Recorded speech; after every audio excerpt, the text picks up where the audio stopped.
ఏమిటయ్యా హడావుడిగా పరిగెత్తుకొస్తున్నావు? ఆ గోచి ఊడిపోయిందంటే ఎవడో పెద్దవాడు పోతున్నాడు అనమాట. అవునయ్యా. ఎవడా పెద్దవాడు? నువ్వే. ఊటు పెట్టి నోటు మీద కొడతాను. నోరుమై. బా, నా నోటికి మూత వేస్తావు సరేనయ్యా, నీ లైఫ్ కు మూత వేయటానికి యమధర్మరాజు వస్తున్నాడు. నేనే యముణ్ణి, నేనే మయుణ్ణి, నాకొక యముడా? ఇప్పుడు నీ పొజిషను గయుండ భవ. అభయం భయం నువ్వే. విడుదలైన సర్దార్ కృష్ణమనాయుడి కన్ను నీ మీద పడింది. ఆకలి మీద ఉన్న సింహం లేడికోన కోసం వెతికినట్లు ఆ సర్దార్ కృష్ణమనాయుడు నీ కోసం వెతుకుతున్నాడు. పిచ్చివాడ, పామును కొడితే అది చావాలి. చావకుండా తప్పించుకున్న పాము పగబడుతుంది. పగబట్టిన పాము తన కోసం వెతుకుతుందని తెలిసిన తెలివిగలవాడు చేతులు ముడుచుకుని కూర్చోడు.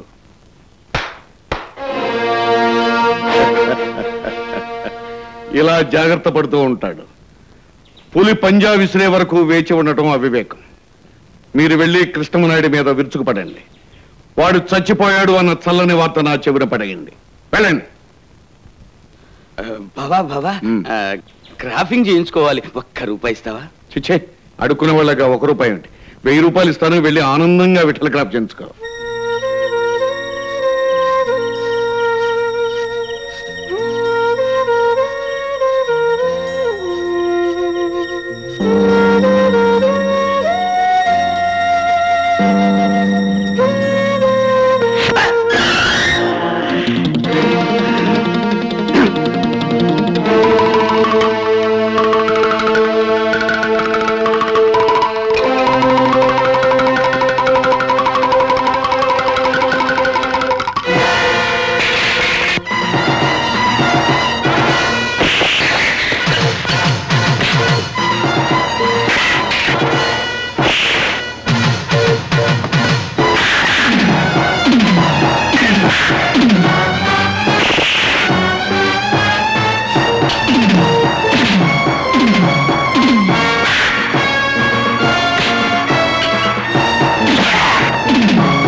నువ్వు ఎక్కడున్నా రెక్కలు కట్టుకుని వెళ్తానని నీకు తెలుసుగా.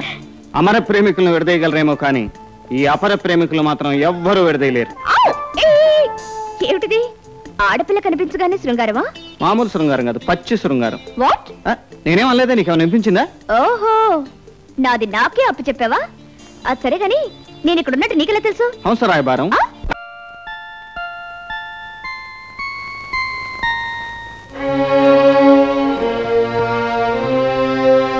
డాక్టర్ వసుంధరాదేవి. కృష్ణమనాయుడు గారు, మిమ్మల్ని ఇక్కడికి ఎవరు తీసుకొచ్చారో తెలుసా?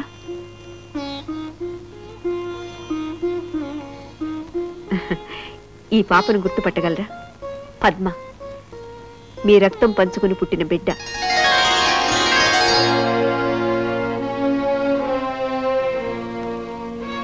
అంటే ఈయన నా కన్న తండ్రా? చిచ్చి, తప్పమ్మా, ఆయన మనస్ఫూర్తిగా పలకరించు. ఈయన నా కన్న తండ్రి తెలిస్తే నడి రోడ్డు మీద విడిచిపెట్టొచ్చేదాన్ని. హంతకుడు కన్నా చనిపోయేవాడు. పద్మ, క్షమించండి ఆంటీ, నా కన్న తల్లి చావు కారణం ఈయన. మీ కాపురం చెడిపోవడానికి కారణం ఈయన. నేను అమ్మా అని పిలుపుకు దూరం అవడానికి కారణం ఈయన. అటువంటి మనిషిని ప్రేమగా ఎలా పలకరించమంటారు? ఎలా గౌరవించమంటారు? ఎంత పొగిరే నీకు! వసుంధర, వద్దమ్మా. ఆ పసిగుడ్డు ఆవేదనలోనూ అర్థం ఉంది. చిందరవందరైపోయిన జీవితంలో పన్నీటి జల్లు కురిపించి ఉగ్గుపాలతో సంస్కారాన్ని రంగరించిన మిమ్మల్ని తప్ప కన్న తండ్రిని ఏ విధంగా గౌరవించగలదు, ఏమని ప్రేమించగలదు? అమ్మా, నెత్తురుగుడ్డుగా పడి ఉన్న నిన్ను నేను వదిలిపెట్టి వెళ్ళిపోతే నెత్తుటి మడుగులో పడి ఉన్న నన్ను నువ్వు కాపాడావా తల్లి? జీవితంలో సగభాగం 4 రాతిగోడల మధ్య కాల్చేసుకున్నా బాధపడలేదు. ఏ నీతిని న్యాయాన్ని దైవంగా పూజించాను, ఆ నీతి న్యాయం నన్ను హంతకుడని వేలెత్తి చూపినా కలత చెందలేదు.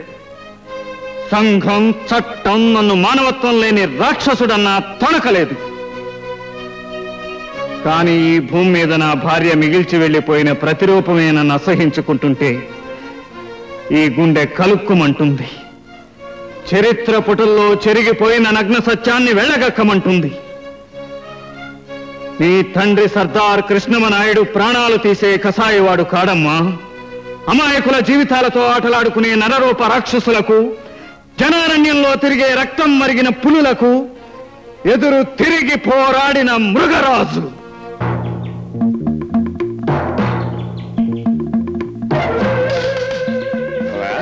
కొనుక్కున్నామని చెప్పి గిరిజనుల చేత ఎర్ర చందనం లారీలకు ఎక్కించేస్తున్నావు. ఈ విషయం కృష్ణమనాయుడికి తెలిస్తే మనల్ని కొట్టించి జీపు ఎక్కించి జైల్లోకి తోసేస్తాడు. నాకు దండలు వేయించుకునే యోగమే గాని సంఖ్యలు వేయించుకునే యోగం లేదయ్యా. బావా, అలా అనకు. కృష్ణమనాయుడు అంటే సామాన్యుడు కాడు. వట్టి చేతులతో సింహాన్ని చంపి ఈ గిరిజనులను కాపాడాడని సర్కారు వారు సర్దార్ బిరుదిచ్చిన సింహం కృష్ణమనాయుడు అంటే. మిస్టర్ జోగేశ్వరరావు, మర్యాదగా లొంగిపోయి దొంగతనంగా రవాణా చేయాలనుకుంటున్న ఎర్రచందనాన్ని ప్రభుత్వపరం చేయి. నువ్వు ఫారెస్ట్ ఆఫీసర్ అయితే రెస్ట్ స్టేట్ అంతటికి నేను అధిపతిని. కావాలంటే లంచం తీసుకువెళ్ళిపో, కాదు అనుకుంటే కళ్ళు మూసుకు వెళ్ళిపో. నేను కళ్ళు మూసుకుని లోకాన్ని చూడలేని కబోతి పక్షిని కాను. కుట్రదారుల్ని కోలగొట్టే కొదమ సింహాన్ని. రాయ్, ఈ సింహం గర్జిస్తోంది. గోళ్ళు పీకి కీళ్ళు విరిచేయండిరా.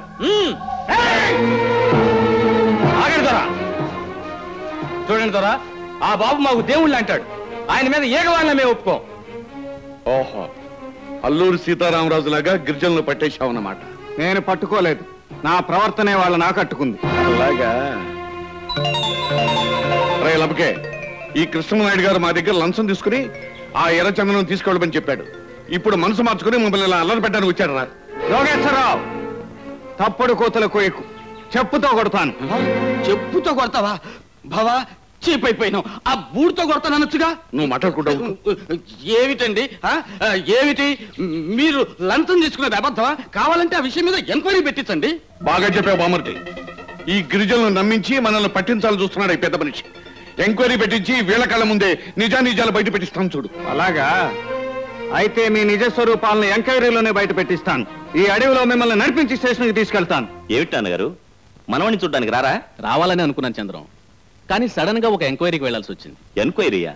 అవును, కృష్ణమనాయుడని చాలా సిన్సియర్ ఆఫీసర్. అతనికి ప్రభుత్వం సర్దార్ బిరుదు కూడా ఇచ్చింది. అతను లంచం తీసుకుని తన మనుషుల్ని ప్రలోభ పెట్టి ఎర్రచందనం తీసుకువెళ్లిపోతున్నాడని జోగేశ్వరరావు కేసు పెట్టాడు. అయితే ఎంక్వైరీ అయిపోగానే ఇక్కడికి వచ్చేయండి.